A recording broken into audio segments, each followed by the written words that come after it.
Tiny Whiny Tea Time.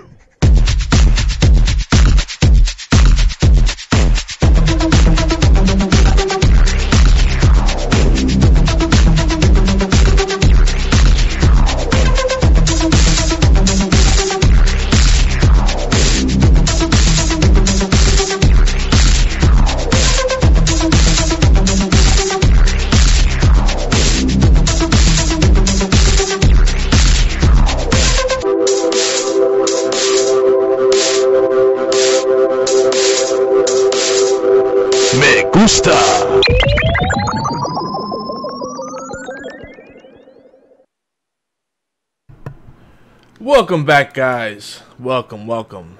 This is the second half of the show. I was a little perplexed because I was checking the stream as I usually do when I walk away on a mobile device, and it wasn't showing up in the directory. It was a little scary. I was like, wait, is it not live? But it's showing live on my side. That was awkward. I can see it. Yeah, I see it here. With it didn't show up on mobile. So there might be something wrong with the way our dual casting is set up, simulcasting. Or maybe Twitch doesn't like that. And it's like, no, you cannot send through another server to multiple channels.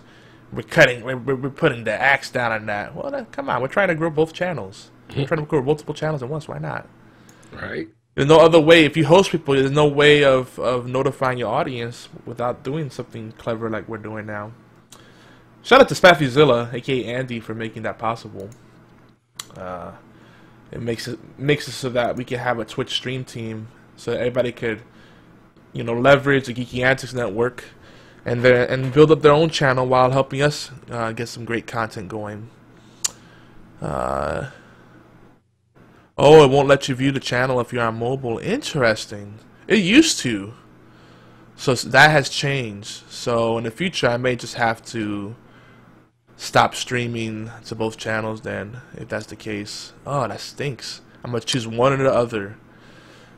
So for the podcast, the live shows, they'll still be on Geeky Antics. But for the gameplays, I'll do most of the gameplays on my personal channel. But I'll still try to do stuff on Geeky Antics as well.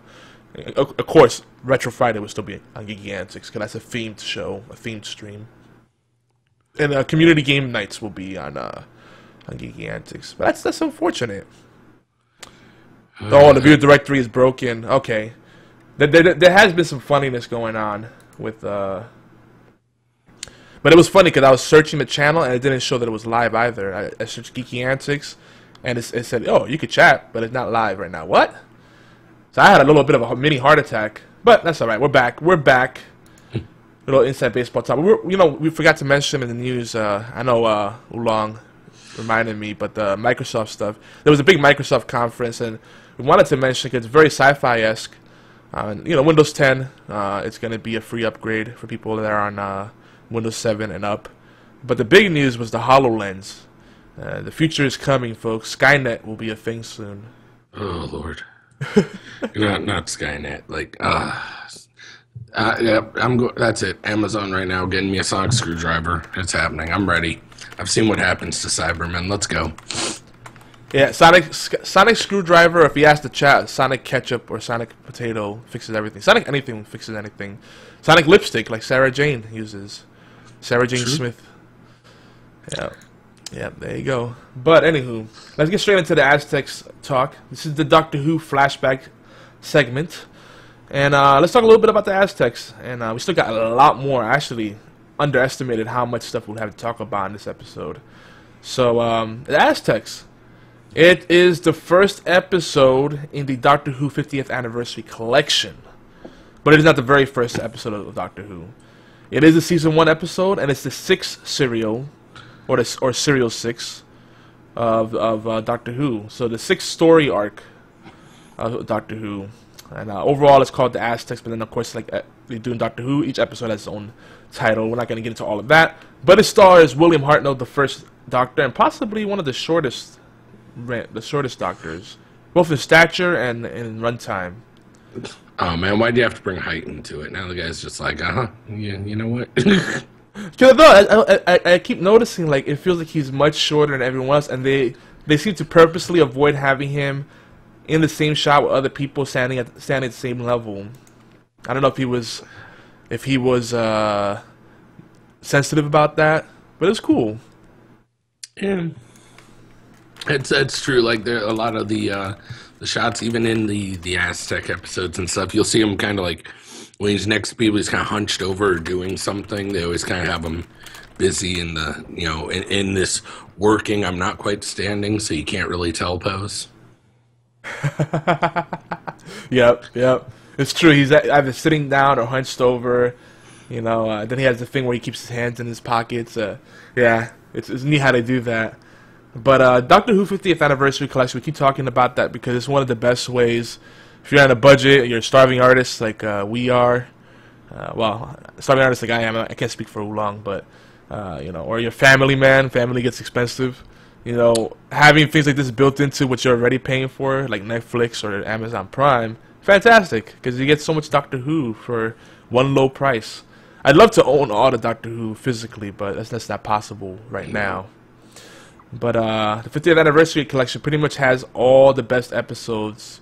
It's missing a few big ones, but the collection doesn't have any stinkers in it. I mean, every one I've seen on there, including for some of my lesser preferred Doctors, have been fantastic episodes. So make sure you check that out.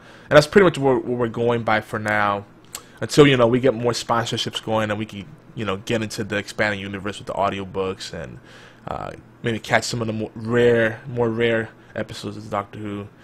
But the Aztec storyline started off when it aired in on May 23rd, 1964.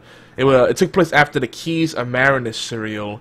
And I gotta share this little tidbit because the Keys of Marinus is another story that I'm very intrigued by just by how they describe it. I think I know I've seen this at some point. I just can't remember it. My memory's crap.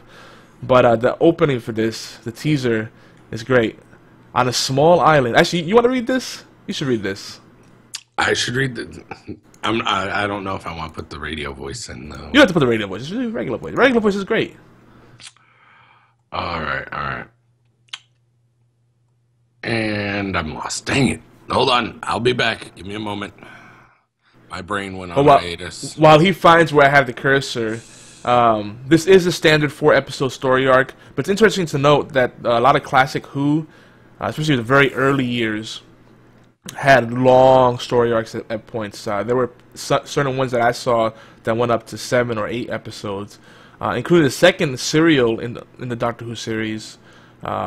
Season 1, the very first season Doctor Who, classic Doctor Who, their second serial, the second story arc was the Daleks, and that was 7 episodes. So it's pretty epic right there. Are you caught up yet? I believe so. I believe I've caught my way back up. You're on the little bullet point. I am. I see it. Okay. See it. All right. So share with us the Keys of Marinus kind of teaser text. The Keys of Marinus teaser text. Okay, wrong bullet. I'll be back. Oh gosh. We'll work out the kinks. This is his first time doing this show. It's all right. Just saying the troll is real. I mean, yeah, no, it's cool. I'll catch up. And the reason I want to share this is because this story, the Aztecs, it opens up with a shot of the TARDIS fading away from a planet that resembles Mars. And I don't know if that's how it always opens. Actually, I don't think that's the way I don't remember seeing that in other William Hartnell episodes. So it's like they're trying to give you a little glimpse of what happened in the last episode before they go transition into the splash screen with the title of the episode, the story, and start the episode. It's like they kind of try to do a little transition sequence. I think that's kind of neat. And then it makes you very curious. Did you find it yet? I'm getting there. Give me a moment. Technical difficulties. All right, I'll read it then. We gotta keep moving along. Yeah, go. So this is how the Keys of Marinus is described. On a small island with a glass beach. I'm not even try it. With a glass beach surrounded by an acid sea, on the planet Marinus stands a tower with many secret entrances. Within the tower is Arbiton, keeper of the conscience of Marinus, a vast computer developed 2 millennia earlier as a vast justice machine which kept law and order across the entire planet. For 700 years, the conscious was absolute, radiating its power across the planet Marinus and eliminating all thought of evil. But then, Yartek, the leader of the alien Vord, worked out how to resist its impulses. Dun dun dun! See, I think that was solid. I think that worked out way better than if I'd read it. Props to Yogi. There you go, there you go. Yogi gets props there. That was amazing. I try. The radio drama thing is not one of my strengths, but, you know, every now and then. But I just love the way this opens us because such good...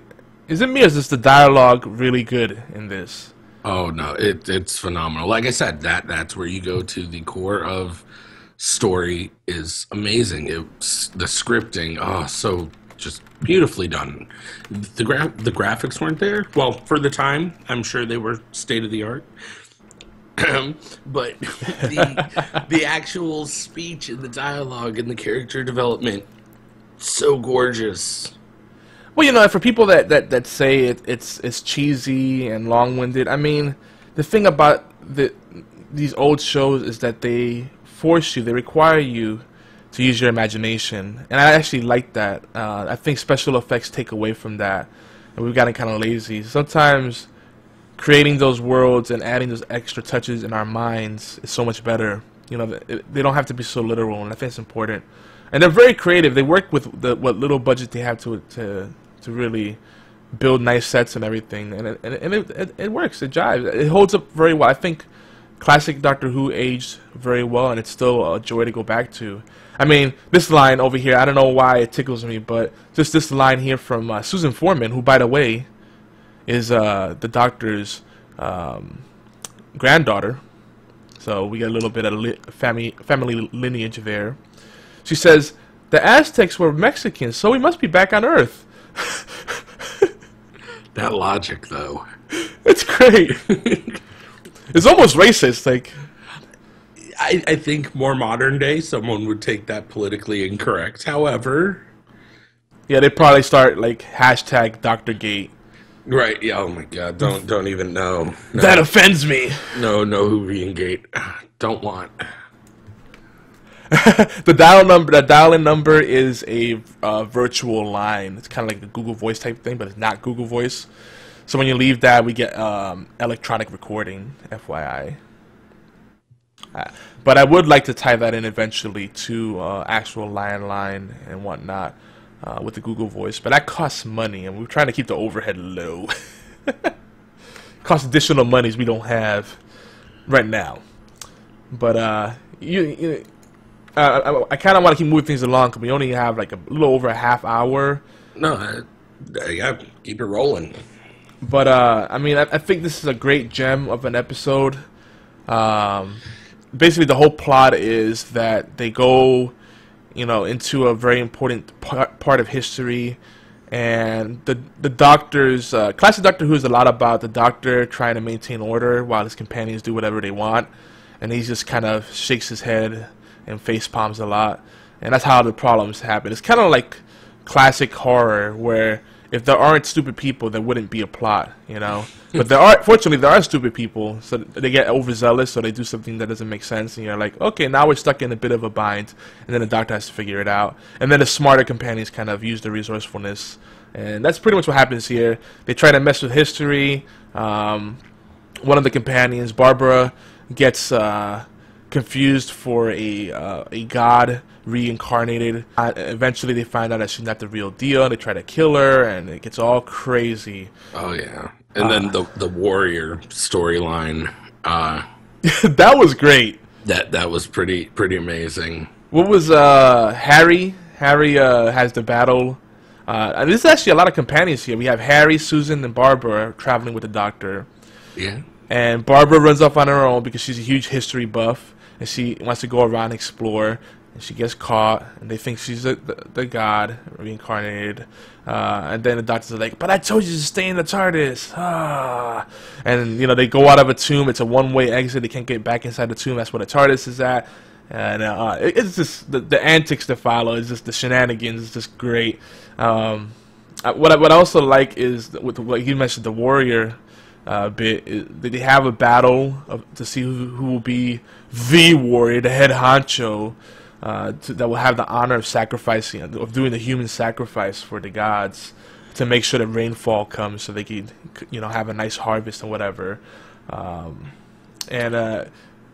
Harry wins, but then the real warrior, the real Aztec warrior, is kind of like, no, I want a rematch, and then he tries to cheat, and there's so many nice little plot twists here.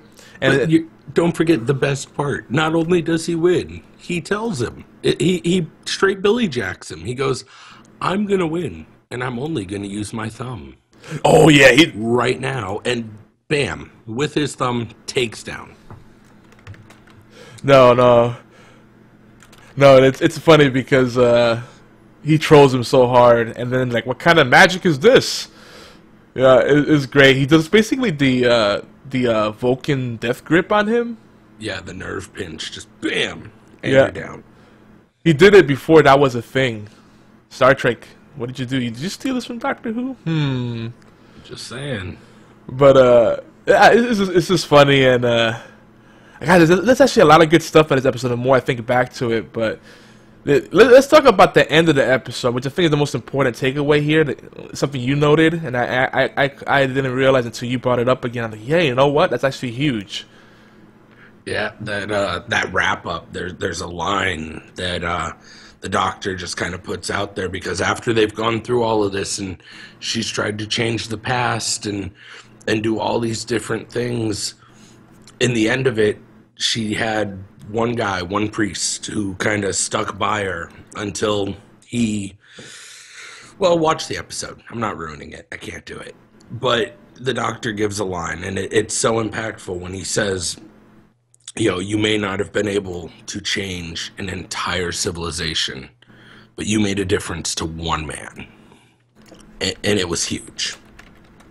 It literally drove the point home, probably, of all the episodes. And in modern day, it might seem a little condescending if you hear someone say it like today, like, oh, you didn't get the whole crowd, but that one guy back there clapped. But when he delivers that line, you really feel like, it's a whole different thing. It's, you may not have changed the world, but you've inspired that guy. He did good. And that's so important, because as much as people say that there's a lot of inconsistencies throughout all of the Doctor Who content, especially the TV series, which is considered the canon stuff, and everything else is kind of like gray area. But sometimes there's always got to be that guy that says, "Oh, that's inconsistent with what's happened in the past." But 50+ years, you got to give him a little bit of slack. But this is something that's been a consistent theme, which is there's certain things you can't change. There's certain fixed points in time, and no matter what you do, you can't change the outcome of that. It's kind of like almost predestined. So that's really important, because in a sci-fi setting, predestiny is almost like a magical or religious, more fantasy kind of theme. So for them to bring that into a sci-fi setting is very bold in a way, I feel. Because it's sort of magic to that. It's like, well, you can't change. As much as you can go time travel, you can't change that, because that's meant to happen. It's fate. It's kind of what they're saying there. I think it's a very powerful thing. And they're usually very consistent with that. But then there's been, especially even in Series 8, there were parts where they changed things that happened, major events in history, and then the doctor says history can be rewritten. But there's exceptions to that. But it is this part where it's like, well, I don't know what happens here, because even though I've been to the future where X decision was made, Y decision could happen here, and it could change the whole entire outcome. So wibbly wobbly timey wimey. So that brings a lot of important themes into focus, and with any time travel story, the biggest challenge is is figuring out what happens if people go back into their own timeline. What happens if people go back into major events in history? Is there a butterfly effect? How extensive is that butterfly effect? I mean, if you fart in the past, does it like cause a plague?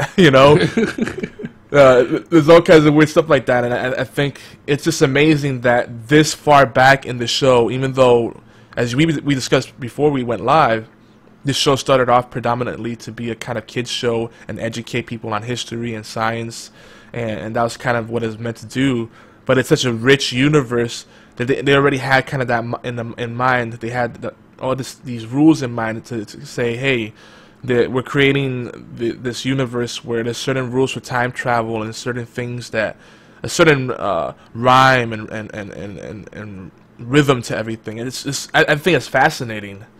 Oh yeah. Plus, I like kind of along those lines. They have almost like a morality undertone of everything has a consequence. So yeah, you can do what you want. You can go back and see the mind, but some things you can't change them, no matter how bad you want. You can make minor changes, and it's kind of like a lesson for life.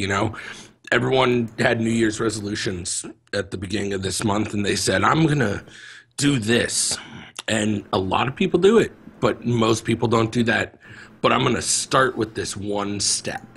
They just want to hit that, and Doctor Who kind of links that along. They go, you may want to go and explore the galaxy, but you have to start at a planet. You have to start here at this point in time. Yep. And guys, there's a lot of stuff with just even that notion. It's kind of, I mean, Barbara tries so hard to change the Aztec civilization, see if she could help them survive by helping them learn what's going to happen in the future and helping them understand the flaws in the way they think. But no matter how much logic and science she tries to introduce to them, they don't listen. It's just kind of their fate was sealed, but they helped out one person, as you said. That's powerful stuff. And that's the biggest thing that they've always had consistently, because even in Series 8 they brought that up. Peter Capaldi is Doctor, the 12th Doctor. He's very big on reiterating that. It's like, well, sometimes you have to make a decision. You can't save everyone, You might just save one person, or that might be the one person you can't save. But that's, you can't save everyone. Sometimes you have to make that tough decision, and that's powerful stuff. So I definitely recommend going back to the Aztecs. It's a little bit of a slow burn, but I think each installment of that story arc has some quality in there, and we could go on and on about that stuff, but that's what really stood out for us. On the next episode, TWTT, Time Won't Be Tea Time, episode 19, we're going to talk about, I think it's called The Thought Stealer. It's the episode that I believe took place after... No. I forget where it took place exactly in the storyline. I had it up, but I couldn't find the exact title. But I believe this episode, is it the Mind Meddler? No, it's not the Time Meddler. Gosh, I don't know why I can't find the specific name right now. And I was looking for it this morning and last night. I still couldn't find it. But it is a Patrick Troughton episode, and the Mind Robber. That is, I don't know what's the Thought Stealer, Mind Robber. I believe, make sure I update the notes so I know for future reference. And the Mind Robber was a season 6 episode. It was serial number 2 on the second story of that season. This is early on in Patrick Troughton's run, I believe, because he came in on season 4, was it, or season 3? No, season 4. Season 4. I was gonna say, I'm pretty sure it was season 4, and it's still in the good time though. It's in the black and white episodes. They're good. Yeah. Well, this episode is black and white, but it seems to have a different kind of film grain to it, and it has like higher quality, it feels like to me. Like you could tell they're on the cusp of getting into that Technicolor era, Yeah, and it is. They kind of, it was right as they were stepping their game up, It's good. I mean, it looks a little, it looks quite a bit better. It's not that, you're not getting like the little, what are they called? Like the cigarette burns in the corner when they're cutting reel to reel and things like that, which you still got in some of the older episodes. Oh, yep. No, it definitely is very good quality. They did a good job preserving this film and translating it to digital. But I haven't finished this one. I finished most of the episodes. I think this is a 5-episode story arc, and I've watched like 3 or 4 of them. But it's so good. I had to stop myself because I said, I need to watch this when we're closer to the actual episode. And since we're doing a bi-weekly thing, I'd rather watch it right before we do the next show. So that'll be in 2 weeks from now for those that are listening live. And next week will be a rerun. But the Mind Robber, from what I've seen so far, is a really good episode. And I want to say that is the first appearance of the Master. Spoilers! Sorry. Spoilers, Doctor. Spoilers. But even so, it's still, when you realize that's who it is, it's like, whoa, what's going on here? And it's not the Master that newer Doctor Who fans may be familiar with. Hey, Spartan Show in the house. The Spartan Show. We got the Worst Radio Show here and The Spartan Show, who we just plugged earlier, so that's awesome. Right. We gotta start wrapping this up soon, though, because I don't know, where does the time go? Have we been bantering that much? I don't think we've bantered that much. I don't know. Either way, it's all been in good fun and good educational, and It's been quality, I think. Yeah. But just with this next episode coming up, we would definitely invite you to check out the Mind Robber. That's season 6 of Classic Doctor Who, or Series 6. And it's the second story, the serial number 2 of that season. Again, the Master appears, and then there's a really interesting thing there. There's a lot of riddles. If you like classic Batman with the Riddler, there's riddles in there, which is cool. And think about this notion. Keep this in the back of your mind.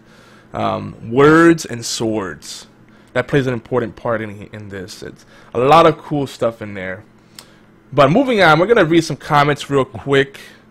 Let me see how we are on my time. We got about 22 minutes.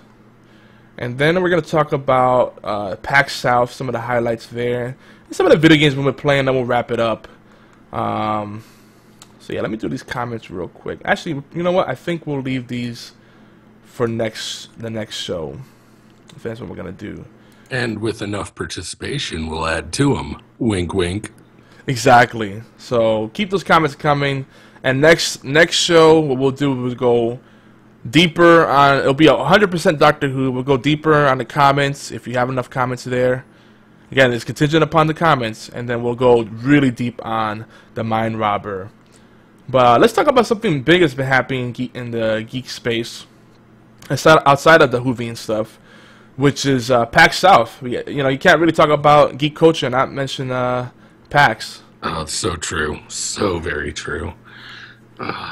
Mini bosses. I miss. They were good last night. They were good, though their audio mixing was pretty terrible. Their sound crew needed to get shot. I don't care. They cannot disappoint me. The mini bosses. Oh, they have a piece of my heart. One of the two. I'll assume for this.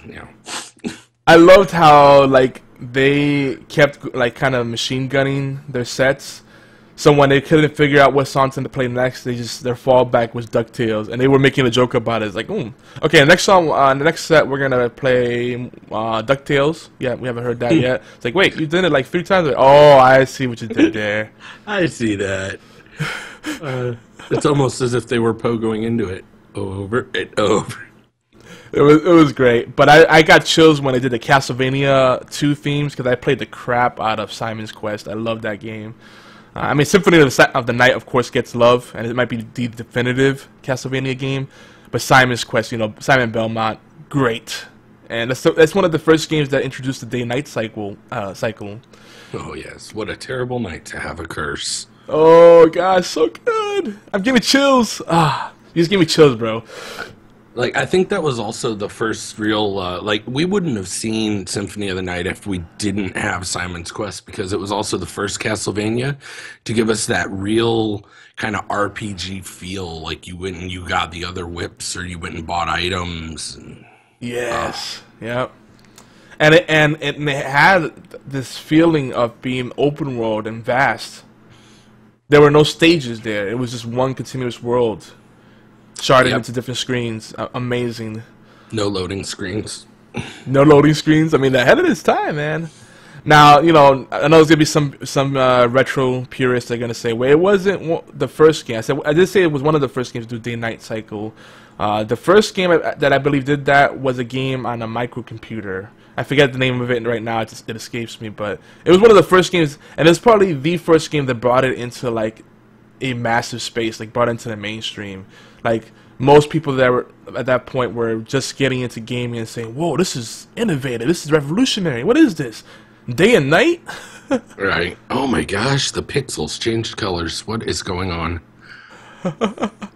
Kai Hex says he wants to make sure everybody knows that Penny Arcade is Penny Arcade Expo. It's very important to note.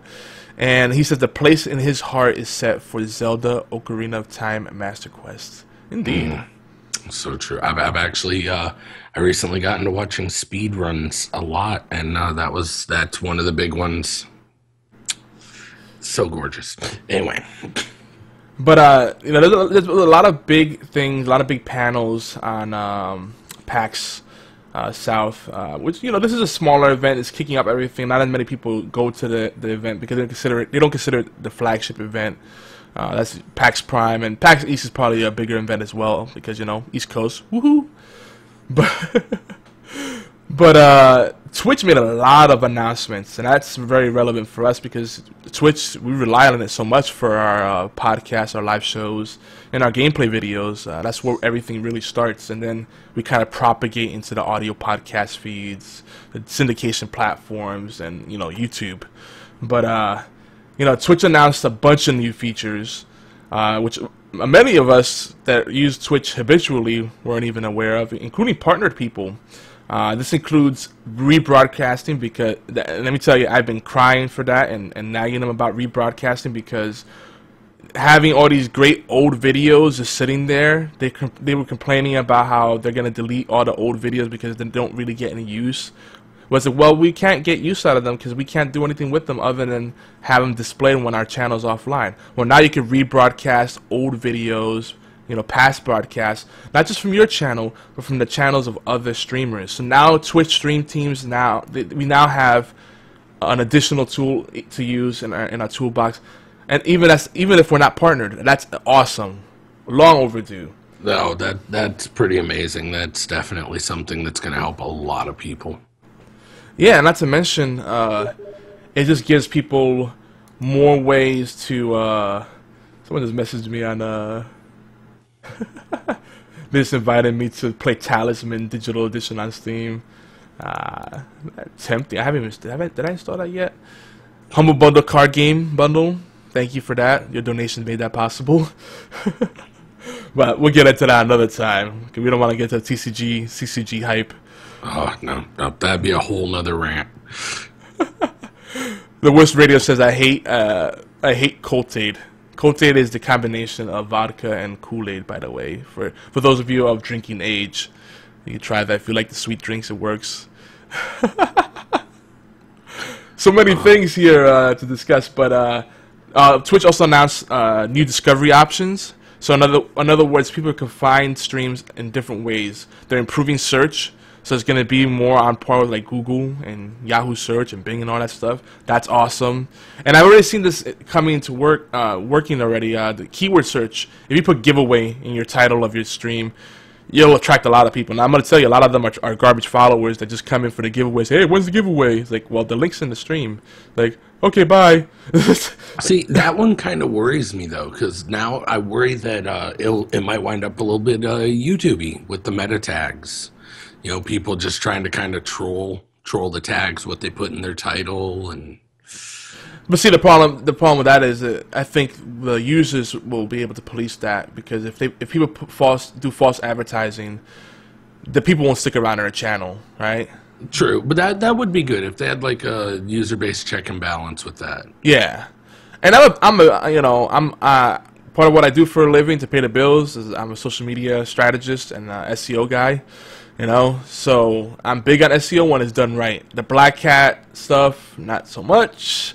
Not a fan of that. But when it's done to bring valuable content to the right audience and attract the right audience, you know, targeted marketing, that's awesome.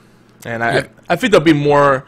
There's gonna be a lot of bad use, but there'll be people that'll use it right, and eventually they'll win in the end. And I was encouraged to hear Twitch saying that they're not trying to make the rich get richer. They care about the smaller streamers and they want to help people grow. And that was a message they resounded throughout what they were announcing. And they talked about the partner dashboard, which of course is not useful if you're not partnered, but still cool. It'll show you statistics, kind of like Google Analytics. You'll be able to see the growth of your audience, what's working best for you, kind of correlate different data points, you know, use of keywords, what game you're playing, what kind of engagement you do to improve your channel. And I think you might even be able to cross-reference your own analytics, like Clicky, Google Analytics, whatever you're using, Qualaroo, and connect that to what you're doing on Twitch to get that information and figure out what you're doing right and what you can improve upon. I mean, so many cool stuff. For the rest of us that aren't partnered yet, non-flash playback. So you won't need Flash in order to watch a channel. That's more in the distant future, but they said that's something they're working on. So you won't need a Flash plugin, Adobe Flash plugin. You can just you can watch a Twitch channel on any device without using the app. That's awesome. And improved throughput. We're gonna get less of this random reloading, rebuffering, because when that happens, whenever a channel rebuffers or you know it pauses briefly, what it does, it puts us back into where we were at the point when we were watching the stream, and then they're that much further behind, that much more lagged, there's that much more latency between you as a viewer and the streamer, and it gets frustrating. And that's they call it the time travel lag, or time travel latency. And you know, when you're rebuffering 2 or 3 seconds at a time, it adds up, and that's why people sometimes are a minute and a half behind the stream, and it gets frustrating. That's the biggest frustration on Twitch, is that the viewers don't understand how it works, and they get frustrated, and when the person doesn't acknowledge them right away, they leave. And it makes it so hard for us smaller streamers to grow our channel, consistently, because you know, I'm on top of it. As soon as I see them come in, I have the loyalty bot set up. As soon as people come in, I can see who came into the channel, and I'm quick. But then because of the lag, I still don't capture them in time. It's like, really? 7 seconds isn't fast enough? I mean, and you're also playing a video game or doing whatever you're doing a live show. But anyway, I'm just ranting. No, I mean, it's a legitimate point. Like, I remember back before they had incorporated, like, what I call the mandatory Twitch delay for non-partner. Just you have to have a delay in it. And back then it was a lot more interactive. Now you go in and it's kind of like you'll see them responding. Or if you watched Awesome Games Done Quick, they did a TaskBot interaction with the audience. And it almost surprisingly struck them when they looked and went, oh my gosh, the delay is almost, you know, 1.5 minutes to 2 minutes. And so the interactivity was kind of wonky. We'll say wonky. Yeah, and actually the interesting thing is, after they made these announcements, I noticed that the latency went down from like the typical 15-20 seconds to like 7 to 10 seconds for a lot of streamers, including people that weren't partnered, which I thought was very impressive. So apparently they're already sneaking in these features. Now, mind you, these are unofficial announcements. This is stuff that they announced through PAX, or they've announced during private interviews. They talked with some Twitch streamers and partners and unofficial partners, and you know, they haven't made an official blog post about half of these things. But there's also features that people are not aware of. Like, did you know you could right-click the Twitch video and get stream statistics, and they'll show you what the latency is, more or less. They'll give you a very good estimate there. And the video playback stats, that's a thing. I actually didn't know that, so I just did it now. That's kind of cool. Yeah. So there's no link to it, but we're telling you right now. So there you go. You guys are listening, and you know, live or after the fact, you get the privy information. But another thing that people don't know about is the Twitch weekly spotlights for different streamers, and they're trying to do more non-partnered spotlights. I think that's awesome. This is something I was saying they should do more of, and they said they're going to be doing it a lot more often, to the point where they're going to start hosting people and featuring them on the front page for like a whole week. And they're trying to target the smaller, growing channels, non-partner channels. I think that's important because it's so discouraging. I mean, we're creating content for their network. They got to make it easier for us to be able to grow and give us some encouragement. So they said, if you create a 60 to 90 second video describing why your channel is great, maybe do a little highlights of different, like a little mashup of what you do on your channel, they'll feature it on the Twitch Weekly show. So that's really awesome. another huge one for our podcasters out there, or for our listeners that can't do video on mobile but still want to listen live. There is a mobile audio only option in the mobile app. A lot of people don't know about that. You can turn it on if you just click in the little gearbox, the little cog.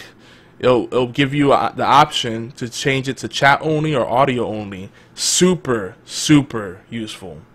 And a lot of people don't know about that one. That's a big one.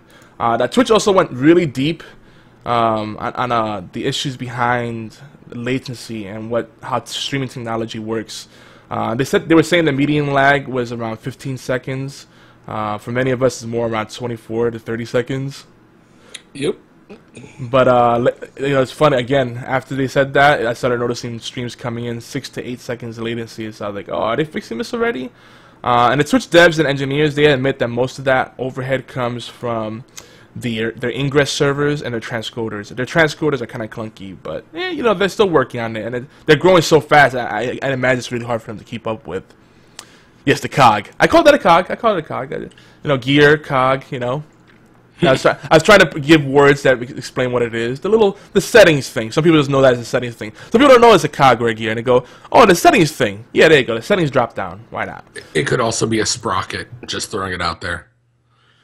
Oh, the encoder and broadcast sprocket. Yes, good call. Hey, it's the future, man. Jetsons had spacely sprockets. It could be a sprocket. Indeed. Now, the Spartan Show asks, that's Mike, by the way. Mike's a good guy. You guys just gotta check him out. But he says, are we supposed to add the encoder and broadcaster latency? You could add your own delay and latency. You're buffering contrary to what people think, OBS, XSplit, whatever you're using, shadow play, to actually broadcast, that's the smallest part of the actual overall latency. It accounts for maybe like 5 to 10% of the overall latency. But you could create your own latency, like if you deliberately want to delay the stream, like if you have a live show, or if you're I don't know, broadcasting a tournament game, a competition, you can actually set the buffering time and set up a stream delay. There's lots of different things you could do there. But yeah, the broadcast delay is actually usually one of the smallest parts of that. Now you got everybody talking about Jetsons in here. See, my bad. It's still true, though. Just saying. Well, darn it, we won't have enough time to go deeper on all the things we really loved about. There wasn't too much more outside of that for me. I mean, they had a lot of live performances, a lot of different panels. They had Rooster Teeth. They had, who else did they have? Oh my God. Like, I don't even know where to begin. Freeze, huge. They had Freeze Pop. They're 404ing it. That was a really good segment. They have their own podcast and YouTube. It's funny because the Go Deeper is our unofficial, our community pick tagline for the show. Even though we try to keep the show clean, it's a little suggestive. And this is probably one of our cleanest shows on Geeky Antics. We try to keep it family friendly, but go deeper. That's our thing. Go deeper. Come on, guys, go deeper. Anytime we get a voicemail, people say go deeper. But yeah, let's talk about NVIDIA. NVIDIA had a nice little segment. A lot of prizes given out on that show. But one of the coolest things, I love the tech talk. It gets me so excited. They had people assembling a computer live. And if they did it within a certain time period, they were going to get an NVIDIA GTX 970, I believe, or 980. Mm-hmm. Not too shabby. They failed, though. They couldn't get the computer to post. I'm like, and I was sitting there like, but these things are keyed now. You can't get it wrong. You connect the motherboard, the power supply, get the memory in the memory banks, and make sure video is working. As long as you have those things, you're going to get the post. Pretty much. You don't need a hard drive. You don't need any other peripherals. It's all plug and play almost anymore. And heck, on some boards, it's color coded. Just saying. Yeah, I mean, it's keyed, so you can't plug it in reverse to blow out anything. I mean, that made me sad. And the thing is that there were some very sassy, like, one of them was a very sassy geek. She was like, don't tell me what to do. Like, being really, like, salty. I was like, whoa. Okay, but you said this. You said that we just have to get it to post. You didn't say anything about getting the GPU in there. And I was like, "What? You still got it wrong. You still gotta get it to power on self-test." That makes me sad. Oh man, but so they talked about a lot of the tech behind all this stuff, the behind-the-scenes stuff of gaming. They talked about the physics engine, Fireworks, which is this shared library and technology built into the hardware that allows Fire to look realistic and also perform very well. So it makes it easier for the developers. It makes it perform better for the gamers. I thought that was really cool. They talk about the supercharge technology, which makes it so that all their latest generation cards can produce, all their mid-range and higher cards. Like I'm talking about like $150 to $200 range and up. Video cards can create MSAA, or what is it? I forget what it stands for. Anti-aliasing. Basically, makes things look less jaggy, look more smooth when you're doing 3D rendering. So you're getting MSAA X4 or 4X results at 2X setting with the supercharge. But the most important thing is that you're doing it with silent operation and with a smaller overhead. So it's a less power consumption demand on your system, less heat creation, less sound generation, but you're getting twice the performance, which is pretty cool. That really nice like soft glow. Like instead of it just being all, oh, I can see all the pixels kind of poking out of that character. It's just smooth like butter. Yeah, because sometimes when you force that software enhancement, it looks a little unnatural. Kind of like when you look at a 240 hertz television and you watch certain things that weren't meant to be that high of a frame rate, and it's like everything looks weird. It has this soap opera effect. Yeah. Next week on Days of Our Lives. Yep. I mean, really high frame rate, even in gaming, sometimes is overkill. There's only so much your eyes can really register, and the rest of it makes it look weird or unnatural. But it's something we get into. We get into the tech just so we could like kind of show off and say, "Hey, well, you got 90 FPS. Well, I got 240. Take that." Okay, there. Yeah, my defense for that has always been, they say the I can't register past was at 60 frames a second. And so they're like, that's all you'll ever need. I'm like, but what if I blink? Like, it'll be so much crisper when I come back in from that blink. That's true, too. I mean, there's a certain point, there's a sweet spot, but after a certain point, it's overkill. Now, what you do want in fast-paced games, you want the frames to be created so that you don't have to lag shoot as much and overcompensate for that latency. But as far as like what you're actually registering, there's only so many frames we actually need. I mean, the average animation, smooth animation is like 24 frames. Most movies are done in that. But anyway, I'm not getting into that argument. The last thing that they brought, which also ties into that, is G-Sync. Now, a lot of games, a lot of software has the V-Sync option, which is software synchronization between the monitor and the game. And that is meant to reduce screen tearing. Screen tearing is when you have, two or more screens, 2 or more frames come up at the same time, so it doesn't line up. It looks janky, like you see like basically a line coming across, almost like you're watching an old CRT television with the scan line actually showing up. Like, what is that? So it makes it smoother and it look a lot more natural. Screen tearing to me isn't a huge deal breaker, and I don't see it as often these days. But I know, if you want the best of the best, it's nice. The nice thing about G-Sync, though, because V-Sync I think is terrible. The way most software implements V-Sync, it usually makes the stuff underperform. Right. It makes it very clunky. So I usually turn V-Sync off because I still won't notice. 99% of the time, I won't notice screen tearing. But G-Sync takes that functionality into the hardware. So again, it improves performance because it's all written into the firmware of that hardware, that the software that's on the hardware, rather than making your core, your CPUs work harder. I think that's important. But of course, G-Sync is proprietary technology, like a lot of NVIDIA stuff. So you have to have a G-Sync monitor and an NVIDIA video card with G-Sync capability in order to get it to work. But I still think it's really cool. And I'm not a big NVIDIA guy, I gotta say that. Oh, see, I am. I think the concept is amazing. I'm not so happy about the, you have to have specific things to use it. But I'm an NVIDIA guy. I really like it. I mean, it turns out really well. I've been using it for years. Um, the G-Sync idea, I like it. Like I said, like I've had some bad frame tearing before, like almost 8-bit Nintendo when too many sprites got in the same row. It was bad.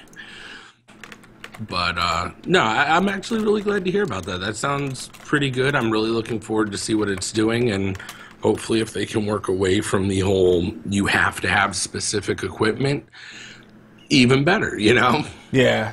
See, that's my problem with NVIDIA is not. I recognize they're the top performers on the market. They're pushing the innovation of the hardware, and they're great. But I have a problem with the compatibility issues, and every time I try to go for an NVIDIA upgrade, it always like goes wrong. So I've always had bad experience with NVIDIA. Right now, I'm running NVIDIA in this backup rig, and I can't play certain games because they support a specific card, and I'm like. Ugh. If I drop every time I use ATI or AMD, I've never had problems running any game. They may not look as good as when you run an NVIDIA, but they perform very well, and I can play whatever I want, and that's more important to me than getting like the extra frame rate or getting a little slightly more crisp. Because that's to me, even though I love the PC gaming, I'm not one of those elitists that's like, oh, I gotta get the extra frame rate, like I gotta overclock. That's cool, but that's kind of the stuff that scares people away from PC gaming too, and I think we need to move away from that, the elitism of it. Granted, I'll give you that, and this is going to open a whole nother can of worms. I don't know. Maybe I'll save it for next time. I was going to say, but something to think about. It's almost the same debate as Windows Linux. Oh yeah. So. Yeah. I mean, it comes down to a matter of preference, and people will always justify and get passionate about their decisions. Like last night's arguments with graphic cards, exactly. Ooh, that got ugly quickly. But we got into a lot of the tech. I wanted to talk about video games. I guess we have to save it for next time because we do have to start wrapping this up. But I do want to say that we will be doing more Magic streaming, more Magic gameplay. Fatal has speedrunners now, yeah. And we can play that together. I think we'll play that till later on. I might take a little power nap because I'm still really tired. I've only had like a couple hours of sleep, so I'm like dead to the world right now. I don't know. I feel like I'm catching second wind. So if I'm gonna get caffeinated, and maybe shortly after the show, after I do the audio, video editing, and all that stuff, it's like getting everything uploaded. Maybe we'll do some gameplay and play some speedrunners. Play some Magic games. Then you won't only be catching a second wind, you'll be catching a grappling hook pulling you back off screen. Oh, snap. Talking junk already? It's got to. Speedrunners, by the way, guys, Speedrunners is one of the hypest things that's come out of the early access space. It's only in like beta 37 or 38 now, and it is so much fun. I never thought a game this competitive and this simple on the surface would hook me in as much as this has. I mean, we got, between you and I, we had like a 4 or 5 hour session, and it's up on YouTube. Like, how did that happen? Oh, easy. Our combined hatred of chasing down PewDiePie in various levels, I'm pretty sure. Oh gosh, the nightmares, PewDiePie. No. And then a dude in the ballerina outfit stripping. Oh yeah. The nightmares. Oh, that's great. That game is such trolley fun. But it might make you throw your controller or keyboard. Just gotta put that out there though. Raginator just threw in something to the pot. We appreciate that, dude. I'll talk to you after the stream because we don't have enough time to do a live giveaway. But what we'll do is, as we get more things thrown into the pot during this 2-month campaign for the Mega Awesome giveaway, what we'll do is we'll have mini giveaways, and they'll all be on geekyantics.net/giveaways. So keep checking back there daily and several times throughout the day because I still have a bunch of sponsors to follow up with. We have the community throwing stuff into the pot. That's awesome, dude. We appreciate all that. But time for some outros. We're going to go long on this one. It's going to be a lot of editing. That's all right. This is fun. Well, remind you guys that TWTT, Time Tea Time, can be enjoyed wherever fantastic, beautiful podcasts can be found, including but not limited to Stitcher, iTunes, Zune, TuneIn Radio, and Spreaker. And I want to thank the Casturberus folks, the Doctor of the Dead, Who's Talking, Translord Tomb, the Worst Radio Show, the Spartan Show, all the wonderful people in the geek community and the Whovian community for just sharing our content and spreading the word about what we're doing. We're doing a lot of collaboration. You'll see more and more of these folks that we shout out coming in as sponsors on Geeky Antics and on the particular giveaway, the Mega Awesome giveaway. Make sure you check that out, bit.ly/Mega Awesome giveaway. Let me give Raginator the permission to post a link there. Nightbot's a little, well, actually that's Moobot now, but Moobot and Nightbot, they can be quite sensitive. But yeah, I want to just thank you guys for all the support, and make sure you do check out The Spartan Show and The Worst Radio Show on Twitch.tv. I smell a lot of collaboration between our networks in the future, especially since we're doing similar things, but also doing different things at the same time. I think there's lots of room for us to collaborate. We are working on a 24/7 radio network and an aggregate feed for iTunes and Stitcher and other places. And what that means is that you'll be able to subscribe to that via RSS or your podcast platforms of choice and get all our content in one place and be able to keep up with any new stuff that comes up, and also special messages that might be inserted in between the shows. So a lot of possibilities opening up there, so stay tuned for that. Alright, cool. We'll look out for that. So an indie game coming. We love the indie stuff, so definitely we love to working with the indie developers. As a matter of fact, one of our sponsors is the one Mr. Bean, aka Studio Bean, who developed Choice Chamber and a bunch of other Flash-based games. Choice Chamber is fantastic. It's a Twitch interactive game, and we talked about it on Hoist Play Live. If you want to hear that interview, it's also on the YouTube and all that good stuff.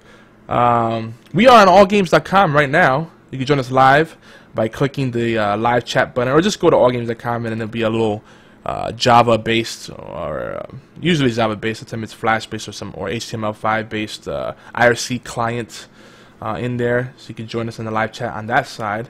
And that's every Saturday, unless otherwise advertised. We're doing bi-weekly right now, but I might change once we get more content, once Doctor Who comes back, and once we get some more rotating co-hosts. Hopefully, again, Oolong, I like chatting with you, bro. I like streaming with you, so hopefully we could be part of the permanent team on TWTT. I would definitely look forward to that. Definitely want to be back, and it's been a blast. Yes, indeed, and don't forget, Saturdays at 12 p.m. Eastern, 9 a.m. Pacific, 5 p.m. in London, and 4 p.m. in Spain, I believe. Just to give you a wide range of time zones. But yeah, you might get some more Oolong, aka Fatal Blades here, guys. So let us know how we did with this episode and give us lots of encouragement. If you don't have anything nice to say, don't say it about Fatal Blades. Okay, I can say that, I guess. But if you have criticism, we're open to it. Just make it constructive. Like, if you don't like something, let us know what you'd like to see more of, or what you'd like us to work on and why. Don't just say it sucks. That doesn't help us do anything. That just shows you're a very sad person. So just putting that out there. But so allgames.com, we're collaborating with them. They're one of our many affiliates and friends. We also, of course, geekyantics.net. Make sure you go there, geekyantics.net. So, go there, spread the love. Please leave comments, friend people, favorite things on the site. There's lots of different ways you can earn points and unlock achievements on there. You'll show up on the leaderboard. And hey, you know what it is? This is a great place for you. We're all about collaboration and promotion. On our Twitch channels, we don't mind linking because we understand people have to spread do their thing. Just don't come in our channel just to share a link and then leave. Don't link bomb. That's lame.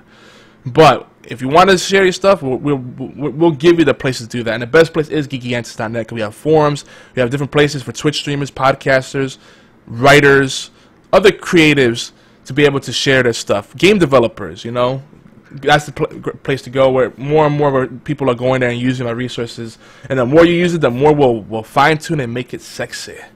So, I'm a big believer in that. Some people need to have start somewhere. Everybody needs that help. We need to think more about helping each other rather than helping ourselves, because in helping others, we do help ourselves. It's good karma, and people realize that you're the real deal, and they'll reciprocate eventually. Not always, not right away, not 50-50, but eventually you'll see that it'll pay dividends. And it's just good. It's nice to help people out. But of course, if you do want to help yourself, don't forget there's also that awesome giveaway, geekyantics.net. Indeed. Check it out. And we would love for you guys to hang out with us live. You could watch us live through geekyantics.net. And there's a shout box if you go to geekyantics.net/video. There's a shout box there, so leave us some shouts there. There's also the chat built in there, but of course we prefer if you just go straight to twitch.tv/geekyantics, slap that follow button, and in doing so, you'll be supporting other streamers that are part of our stream team and other podcasters. And you know, we give lots of plugs, and it might drive people a little crazy, but we like to spread the love. And mainly on Geeky Antics, as we discussed earlier, we'll be doing the live podcast, live shows, themed shows. We do gameplay, but when we do gameplay, we try to make it themed, like first impression videos or community game nights, Retro Friday, #Retro Friday, that's a thing, and so on and so forth. You know, maybe little mini tournaments, and we try to keep it friendly and casual, and so make it as fun as possible and as accessible as possible to everyone. What else? Anything else? Am I missing anything? You have any plugs? Let's see here. Well, if you do go to geekyantics.net, do feel free to, I'm just saying, you can friend Fatal Blades there, and trust me, he's a man of the people. He'll respond. Good guy, good guy.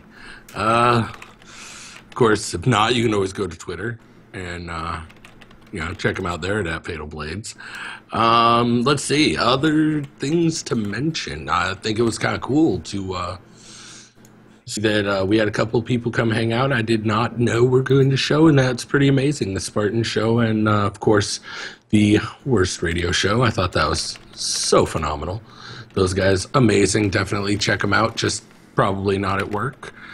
Let's see, yeah, and I gotta blame Mike over at the Spartan show for making me lose sleep last night. He's part of the reason. I'm gonna pass the buck to him. I'm sure there's more to that backstory, and I'll just catch it later. And I just gave you guys gang swag. There's gonna be some real deal stuff going on with that, because like part of my background is IT and software development, and I'm trying to get back into that on a more regular basis. But unfortunately, that kind of stuff is slow moving, so I'm doing more marketing, business consulting type stuff because that pays the bills right now. But with that said, I'm gonna be coding some stuff to help Twitch streamers, whether you're partnered or not. Creating a directory for Twitch streamers, creating new ways to enjoy Twitch content, and bots that will help people, especially on the console side, because there's a lot of functionality you don't get on the console side, like alerts and whatnot.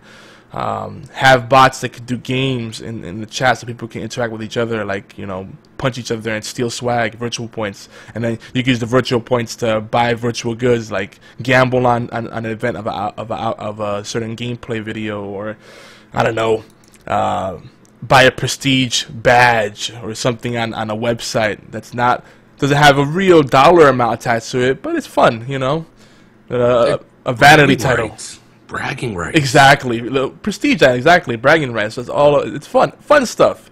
Fun stuff that, you know, because if it's a dollar amount attached to it, people try to get grimy and spammy, and then ugliness happens, and that's not fun.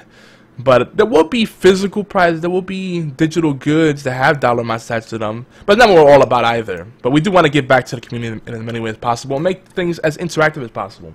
But we've gone long enough. It's about that time where you hear the Scottish man with his talking about biscuits and fish and all that fun stuff, and then you hear the epic outro music that I composed, the best music ever. Not really, it's terrible, but hey, I'm not a professional musician. I just dabble in it, you know. But we hope you enjoy it. You have fun? You have fun, bro? Oh man, I loved it. I can honestly say this was a really, really good time to be here, and had fun. Love it with both of my hearts. Time Lord, just saying.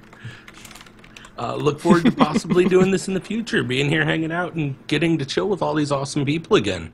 Yeah, we had a wonderful showing. You know, I think we shouted out everyone that's in here. Kai Hex, Raginator Vog, this Fatal Blaze guy, I don't know who he is, but he was lurking the channel. Probably some troll. The Spartan Show, The Worst Radio Show, Spaffyzilla, BFT9000, some jerk face named Yogizilla. I don't know who he is, but he hangs in here. He spent way too much time in here. Geeky Antics Bot, Moobot. I mean, great folks. I love what they add to the chat. Yeah, I do HTML, man, and my services are for hire. We're actually adding a premium services area to Geeky Antics, but if you just look up Yomar Lopez or Yogizilla, you can find some of the services that I offer through that manner. Real quick, I just want to retract Moobot's shout out. He gets nothing, and instead replace it with another gentleman who was in there and did not get the shout out, but he needs one. That's Obi-Wan X2. Just saying, he was hanging out there as well. Oh yeah, and Dexter Effect, who was in here earlier. That's right. But he was having connection issues. Lots of love to everyone. If we missed you, don't worry. It's nothing personal. We're just trying to move things along. Feel free to leave us a voicemail about it. Yes, there you go. Leave us a voicemail about it, and then you get a real shout out during the show. There you go. That's a good call to action. 206-415-4987. And again, my services are up for hire. There are people on Geeky Antics crew that do graphic design, that do marketing services, that do PR work, to do legitimate, like, professional music production, voice acting. If you need it, let me know. I can connect to the right people, and you know, we keep small businesses in mind. I mean, we gotta make a living, but we usually will work with you on pricing. We're not out to like price gouge or anything. So that's why I don't have pricing up in most of my stuff, because I feel that pricing needs to be tailored to everyone's need, and people are gonna try to wheel and deal anyway. So. So true. So true. Yep. So stay tuned for that. There will be a premium services section on geekyantics.net. But for now, just hit me up on Twitter. That's probably the best place, at Yogizilla. And we can talk about ways we can help you as a Twitch streamer, as a small business owner. Whatever you're doing in life, we could probably help you. I mean, I recently had a bunch of people hire me to help them with their resume and their job hunts. And I know that's something that it's hard to do on your own. It's daunting. And I like actually doing that, like kind of coming in as a life coach and helping you out. You know, I failed at my own life, but I help people win in their life. So there you go. That's how it works. Seems pro. Just saying, seems pro. It is. It's legit, man. Hey, you know, that's kind of how it works out with teaching. Is we could help people do things better than we do it ourselves. Because execution, that's where the key is. But sometimes you need that little nudge, like, how do I do this? How do I approach this? Well, try this. Boom. You're a winner. Yeah. Fresh set of eyes. You never know. Exactly. There's lots to be said about it. But anyway, we're heading out of here. Catch us later. We'll be back later to some gameplay. We're probably going to host someone right after the show. So if anyone's streaming right now, let me know, and I will host you. So stick around after we finish the show. Don't go anywhere, and we'll give you some hosting love. But anyway, this has been TWTT, and we'll catch you in a little bit. Failing, not going to say anything? Gonna say okay, bye? Fine. Bye, everybody. There you go.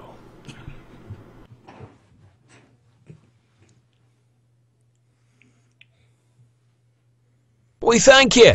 Yomar and Stan, thank you. We thank you for every crumb, biscuit and cake you bring to the table. Because Doctor Who belongs to all of us. What you bring to the timey-wimey tea time in your live chat participation, comments, likes, shares, tweets and voicemail, all of it means the world to us. Love, true love, never fails. Do you like it? If you like what we're doing, well, tell us for God's sake. Shout it from the rooftops at geekyantics.net. Or call it in, 206-415-4987. That's 206-415-4987. That's it. Bless you. So long. And thanks for all the fish. Dawn, it won't be that long. Just a wee while. Because the timey-wimey tea time will be back. We'll return next Saturday with fresh insights, questions and epiphanies about Doctor Who. And heck yes, everything geek. Maybe same bat time. Absolutely the same bat channel. every Saturday. Tiny Whiny Tea Time.